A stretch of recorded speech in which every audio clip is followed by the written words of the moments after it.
Okay, welcome back. Bill Flaherty again. In this video, what I'm going to do is illustrate what happens when what you've seen before comes together, with your defensive fronts married up with your linebackers and secondary coverages, so you get a feel for how everybody fits together. And it's all within the same terminology, keeping things simple and consistent so our players can play with great effort, knowing that they're going to do the right thing, and you know they're going to do the right thing, which is just as important. So if you have questions on this at the end, please don't hesitate to contact me, but hopefully this will pull it all together for you. First, we'll go through our even fronts and the various situations and coverages off of those. Taking our base defense, the way we would call that is very simple: base over 3. If you remember, we're going to apply the concept of where our people have their starting alignment for our even fronts, with the strong tackle and nose guard over the guards, the anchor over the tight end, and the weak tackle over either the tight end, second tight end, or the backside tackle. And you can see with the over, they have moved over into the gap to their left because it's strong that way, but they're attacking the guards with the defensive tackles and nose guards, and the weak tackle is attacking the tackle, the anchor is attacking the tight end. But you'll see that I've got my linebackers hidden behind them to protect them. But you can also see their gap assignment based on the movement of the key. In this case, I have the key being, I put it on the quarterback. It really should be on the fullback. So that's just an error by an old guy. But you can see the solid indicates that they're coming this way. So this linebacker's first open gap to his left is C gap. If it goes to his right, he's got A gap. If it goes to the left, the Mike linebacker, his first open gap to his left, which becomes obvious because this man is lined up in this gap.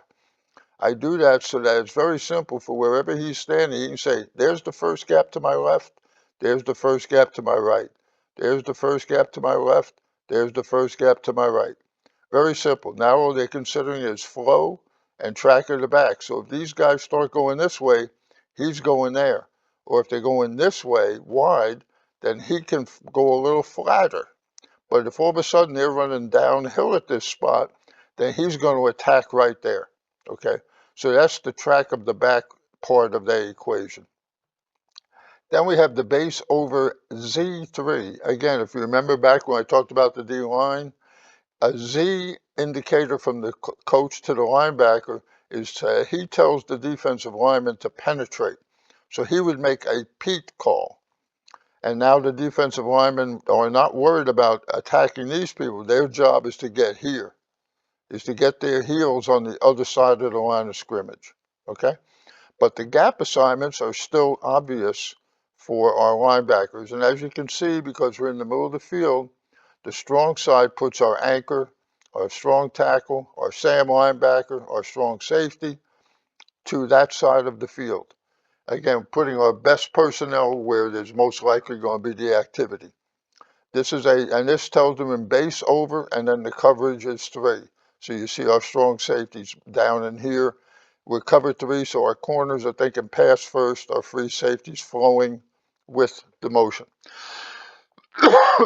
Base over 3, everything's the same except we're telling our defensive linemen to penetrate. But our strong side people are on the left right now because that's where the strength of the formation was. If we were in the middle of the field and the strength was the opposite, then these people would all be flipped. Okay, I'm just doing this for simplicity purposes to demonstrate how this works. And then we have base under 3. Again, you can see our defensive line from the defensive front video where they are. But now it tells, again, because we're protected by these guys, they can see where the first open gap is to their right and to their left. So they have no doubt, as once that ball snapped, and there's an indicator from the key which way they're going to go, and they're going like their hair's on fire. And we want to be just like on offense, being aggressive. We want to be aggressive defensively. We're not going to sit back and catch anybody. But I want my people protected so that they don't have someone running right at them. They're always coming at that person with an angle, which helps to negate any kind of physical difference that there might be. But again, it's cover 3, so our strong safeties to the strong side of the field. In this case, it's to our left. Then to the wide side of the field, everything's the same except our personnel's flipped. So because the wide side there, our anchor, our strong tackle, our Sam linebacker, our strong safety are where we believe the play is likely going to go, because we want to have our best players in that position. Again, I'm used to not having the best personnel. So in that case, myself and you likely have to be creative. You have to do things differently than everybody else does, just as you do on the offensive side. And the things that I do on offense is for me to make up the differences between their people and mine so that I can be competitive and win more games than I'm probably supposed to.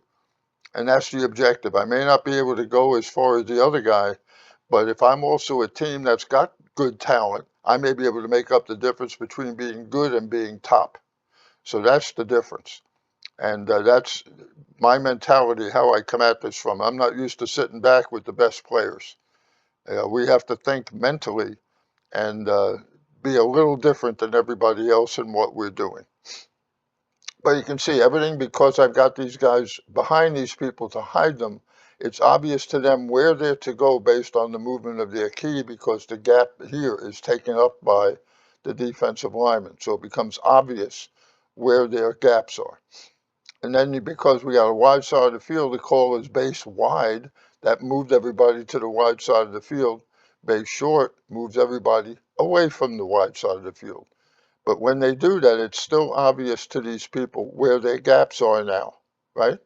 It's very obvious, and it makes it very simple for them to do their job to the best of their ability. Then we have base over cover 2 in this situation. The base over is exactly the same as it was in the cover 3. It's just the coverage has changed. But now your corners have run responsibility to their side. So now if the flow comes this way, this corner has got to be involved. And your free safety in this case would have to come over in the event this man runs. Same thing here, your corner is going to have to come up if flow comes here, because they've got to become more run players now than they do in cover 3. Then we have base over Z2. There's nothing more than what? Penetrating with the defensive lineman. We're not taking anybody on now. Now we're getting our heels on the other side of the line of scrimmage. But the gap responsibilities for our linebackers is exactly the same. Okay? So nothing changes. Again, your corners have run responsibility that they don't have in cover 3. Base under 2, same. The front, everything's exactly the same as in base. Base unders, everything the same. The linebackers have their responsibilities. It becomes obvious to them where they're going. All it does is change the coverage and the run responsibility for the corners now instead of pass responsibility. Then to the wide side of the field, we got base wide 2.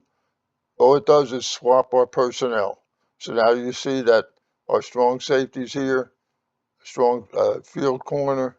Now what I do in cover 2, and this again is a personnel issue, because my field corner tends to be more of a pass coverage guy than a hitter, then I would actually have the strong safety be up in here in the cover 2 and have the field corner be back here, because these two guys are going to be better at covering ground and covering the pass than he might be. But I still want him involved with the run game. The boundary corner is a little more like him, where he's a little more physical player, so he's going to be coming up on that. So this is something that I do, and I wrote it up the way I would do it, because generally I try to match people up with what they can do best. And this is one way to do that, again, being a little different maybe. So you have wide is to the right, all our people are here, and then, but short says that we're going to move our linemen away from the wide side of the field. Then we have base over 5, which is the overs and unders and all are all exactly the same. The only thing that's changing here is our coverages. You see our strong safety now is going to be a robber. He's going to be coming here or there based on the flow, and we're basically going to be creating a cover 3 out of a cover 2 look. And then base under 5, the under is exactly the same, but the 5 just means that the strong safety now, instead of playing cover 2, which is what we're showing, he's going to be coming downhill to aid in the running game. And base wide 5, everything's the same except our personnel have flipped sides. That's all. Now I still have the field corner here because why? Because we're actually going to be going to a cover 3, right? Even though we're showing cover 2, in reality we're not going to be that. So strong safety's coming downhill, so now our field corner is here where he was back here in the straight cover 2 look. The other thing I should mention in the cover 2 is if they go to a twins look, it's going to be up to you whether you want to reduce to a cover 3 or do you want to go with a stay and bump your linebackers. Again, all that is just a 2 stay if you want them to stay in cover 2 in the event they give you twins and bump your backer. That tells people, again, whether to break coverage or not. And then base short 5 is just moving people away, but 5 is the same issue. Then we go to our stack. Stack is obviously a straight cover 3 because it's a basic gap 8 defense. So again, nothing changes in here. All it does is just change, it's the cover 3 look. Everything's exactly the same as if it were a base, except our linebackers, our Will is out here, so he's playing more in the void here. Then stack over Z3, that just sends our lineman in a penetration, but everything else is the same. Stack under 3, all the same thing. It's no different than base under 3, except our will linebacker is more out in the field here than he is closer into the formation. Then the wide side, everybody is flipped. Same concept. Over and over, we're doing the same thing over and over so our people know where they're going, what they're doing, and now just give me everything you got. Then the goal line, you can see that we've pulled our free safety. So strong safety's, shaded over toward the 2 receiver side, but you can see everybody's hitting their gap, right? Hitting their man. We got all 4 of these gaps shut down inside, plus half of this one and half of that one. And we've got the anchor shutting it down, we got the will shutting it down, and now our backers can run to the football. Okay? And that's all you can ask for, is get there and do something about it. If it's wide right, then again, everybody is just flipped. That's the only difference in it. Everybody else is doing the same thing, but our players have flipped sides. But our strong safety in this case is still here because we've got multi-receiver side. Your corner here has got, obviously pass for the tight end or the back, but then this is where your linebacker would be coming to the back and he would handle this guy if he came out. Then we go to our odd fronts. Our 3 defense, you see our 3 down linemen, you've got your Z call, so it's a Pete. Your 3 linemen are going up, it's an under. So they've moved away from the tight end side. But now your anchor is an off the ball linebacker. He's going to be playing the short outside zone. Your Sam linebacker is going to take the 3rd man if it should happen. So he'd be going to the back, same thing here. If the back goes this way, your Mike linebacker will be coming here, but these guys are playing short and deep. And then you've got cover 4 because you got a doubles look. So again, you're just protecting against them running 4 verticals at you, being a little conservative, okay? But again, if all of a sudden they move somebody, then you're going to bump people to that to account for the additional man. Then you got 3 over 4. Same principle, except it's just the people are going over now toward the tight end, which in this case, we're calling the strong side indicator. But your anchor is going to be coming out here. Your Sam linebacker is coming, in this case, with this running back, or he's dropping out into coverage here to look for some sort of hook pattern. Same thing with your Mike. If this guy comes here, again, he's coming there, so we may drop him out, or he'll go to that, okay? Then you got 3 short, you got 3 wide. All the stuff is exactly the same, except you've got a 3-4 alignment with the 4 off the ball linebackers and a cover 4 behind it. So you got 8-man coverage, so it's obviously for a long yardage situation where it's an obvious passing down. And then you got middle of the field for 3 shade 4. Again, we've got the shade look, we got the eagle look, but everything's the same with the 4, and we got the umbrella going. Then we got our nose defense. You've seen all this before. It's a nose under 3 with our same situation. Everything's coming together. And you see our linebackers know where they're going. We got our coverages. It's cover 3, so they're thinking pass first, nose over. Nose short, because again, we've got the weak side, the wide side of the field, so short is moving our people that way. Our will linebackers here, but all of our people have flipped sides because it's a wide to the right. Nose wide 3.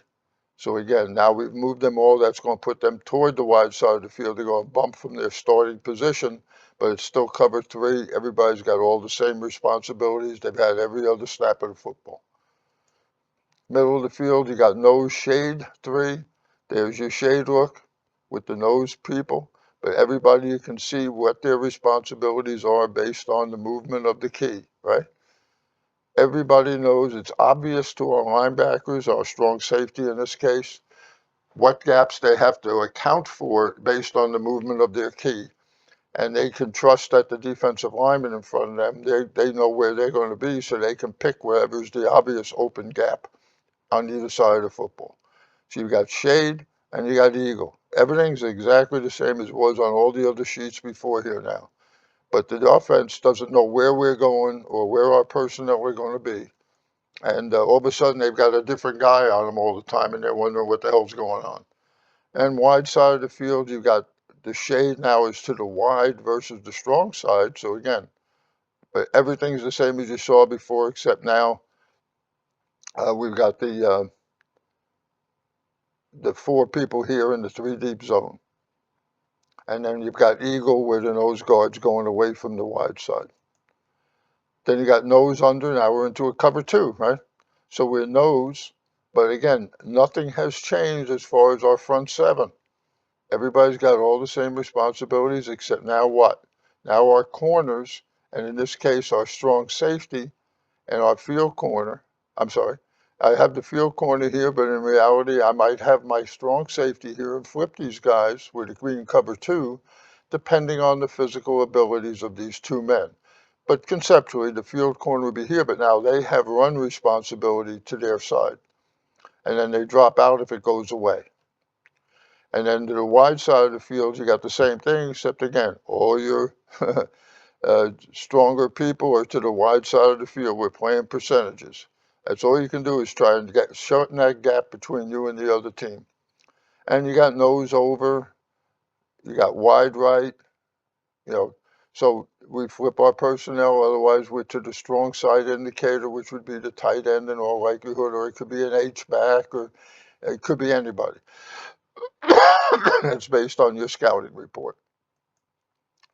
Then you got no shade 2. We're all in cover 2 in this situation. Whoops. So again, but everything's exactly the same in your front 7. It's the same with your coverages. People know what they're supposed to do. I keep saying it over and over like a broken record.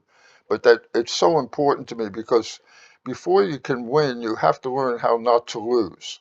And the way you lose is with turnovers, penalties, and mental errors. And penalties in many cases are mental errors as well. So those things, once you eliminate those, you have a much better chance of winning, but you have to learn how not to lose first. And when I watch teams that lose week after week, and there's teams that I've tried to help the coaches with in North Carolina that have the same problems every week, well, you can't win till that stuff stops. So what I try to do in my systems is to make it so simple for people to know where to be and what to do, that it cuts down on those things. It obviously doesn't change turnovers, but that's coaching. That's coaching the attention to details. And your players will pick up on what's important to you. So if it's important to you, it will become important to them. But all I can do with these systems is to make it consistent and simple for them to do their job. But again, you have your nose up here, now you have your cover 5. In this situation, I'm demonstrating you may choose, if these 2 guys are pretty equal, they may come down instead of just sending the strong safety down. If these 2 guys are pretty even, which I had one team that was like that, then basically it was just they were both reading the same key. It became this way, he went and he went to the middle, or he went and he went to the middle. Excuse me. So again, you got to evaluate your personnel. What are their strengths and weaknesses? Where do you have differences or not have differences? Wide side, again, all your strong people are to that side. Then you got nose over 5, same thing. To the wide right, all your people are on the right side of the field. Shade, okay. If you're in the middle of the field, the nose guard's coming on to the same side as the strong tackle. The wide side, the nose tackle's coming to the same side as the strong tackle. Everybody's attacking the same person. Everybody knows their gaps. People know what they're to do based on the movement of the key, and away you go. Then you got your 5 defense, you got 5 shade, cover 3. So again, these people, if they can pass, you got cover 3, which has brought the strong safety down in here, middle of the field, so the strong side's to the left. Everything's exactly the same as in all the other defenses. Wide right, we flipped our personnel, but responsibilities are all the same. Then we got Eagle 3. Again, your weak side, still cover 3. Wide right, or your anchor and strong tackle and Sam linebacker, strong safety are all here. So you're putting your best players where they can make the plays. You got over 3. Over is the same thing as over was in every other defense. So again, everybody knows what to do. And that's it, and it's pretty simple. So that's the key for me, is to make your players be in a position where you say, now go do the best you can on every down. Give great effort. If you get tired, the next man will come in, he'll give great effort as well, but he'll know what to do and he'll know where to be. So I hope this pulls it together for you. Again, questions, email me at footballcoachesforum@gmail.com, and then we can Zoom meeting. I can come to your place if you're in North Atlanta. We can do whatever it is that helps you. That's it. I'm too old to coach anymore, but I can still think and potentially help you improve what you're doing. Thank you again, and good luck to you.